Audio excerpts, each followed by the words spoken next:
Hey guys, Broheen here with a guide to Ungolok. Yes, my guild finally down to Ungolok. So it only took a little bit, but you know, I got enough footage here for a guide now. So the first things first. So for this fight, you're gonna need basically a tank of any class, one tank healer, one raid healer, one defiler, 4 DPS, an oracle or bard, and a pyrocon. So it's a two-phase fight. So after 30%, he'll become unchained and things get a lot crazier, but we'll talk about that in a moment. So so the tank, biggest thing, Ink Blast and Hydrojet. Hydrojet is what you kind of just saw there, where he does a frontal cleave, and then Ink Blast is a rear cone attack. We call it the Ink Fart. So there was the Ink Fart that you just saw, and right after an Ink Blast, he'll usually do Hydrojet. So the tank really has to kind of, you know, turn the boss away from the raid so he doesn't fart on the raid and kill us all, and then turn him back, you know, with his back facing the raid, so that way he doesn't frontal cleave the whole thing. Now you see these two circles on the ground. Two people are randomly going to get targeted for a fatal current.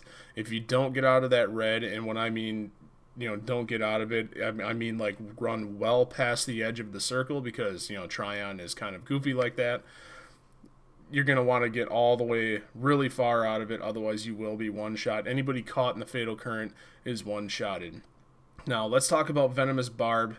It looks like one or two of our guys might have a barb on them, according to my gadgets raid frames. Venomous Barb is a debuff that stacks, and it deals more damage to you over time per stack.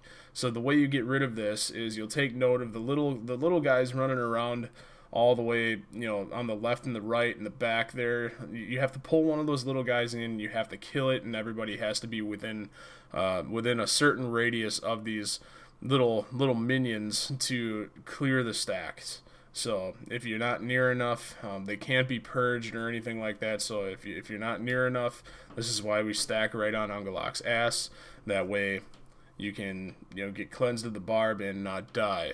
So now the next thing, you've seen it a couple times already, he'll probably do it again here in a moment. It's called building pressure. So right here he's emoting, he's building pressure. You have to have 3 people run out to the cages. You'll kind of see the tank go to the back one now from this point of view. There she goes. So you have 3 cages, one to the back right of our position, one to the left of our position, and one to the front right of our position. The first one, the back right, the Archon usually gets. The Bard usually grabs the left one, and the tank runs back to grab the far right one. Now, during his building pressure, you can open the first door, and then when he does his first wave of pressure blast, you just have to have that first door open before he's done casting the first pressure blast.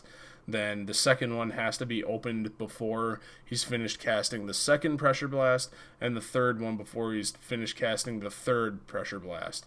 So if you don't get a cage open, you will automatically be wiped. Healers, the main thing healer has to cover, you know, raid heals during the pressure blast. You have to keep everybody topped off.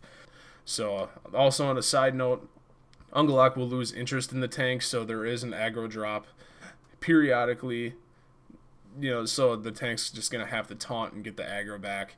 There's a shark that will come out. You'll see the shark's corpse in the back there as we're talking, but you will see another shark come out, and this shark has to be interrupted. You have to interrupt its puncture heart ability, otherwise whoever is the target of that will be one shot. And pretty much, don't think I'm forgetting anything there. So we're about to hit down to 30%, so he's going to become unchained, and then there's going to be a couple more mechanics. Now that Ungolok is unchained, he's able to move around the room wherever. We still try to stack on his ass, because he still does the Ink Jet, or the Hydrojet and the Ink Blast, and he still does Fatal Currents. Now he also does Furious Charge. He's going to target one person, and he's going to charge them, and anybody within the red circle of the person being charged will more than likely die. So, or at least take an extreme amount of damage. Sometimes he'll lose interest, and along with losing interest now, he will hook somebody, like with a chain and a hook, and he will drag them to him, and the tank really needs to pick this aggro up again immediately, otherwise that person he drags to them will die. So, other than that, it's DPS burn, 7 minute enrage timer, and it's just pew pew. It's a lot of running back and forth. This is definitely the hardest boss of the 4 of them in Ren of Fate. So I'm just gonna check my guide here. By the way, this brought to you by riffraidguides.com. This is the site I use to check, you know, all the mechanics and whatnot.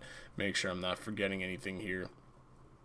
So there is an alternate strategy, but I think we'll do that at another time. So if we ever try that strategy, but we're coming down on 2% here. Got another shark coming out, and their Ungolok goes down, and I believe what dropped here, I didn't get a clip of it. I tried to click it, but for some reason it wouldn't open for me. But the rogue boots dropped. So, all right, guys, thanks for watching, and have an awesome day.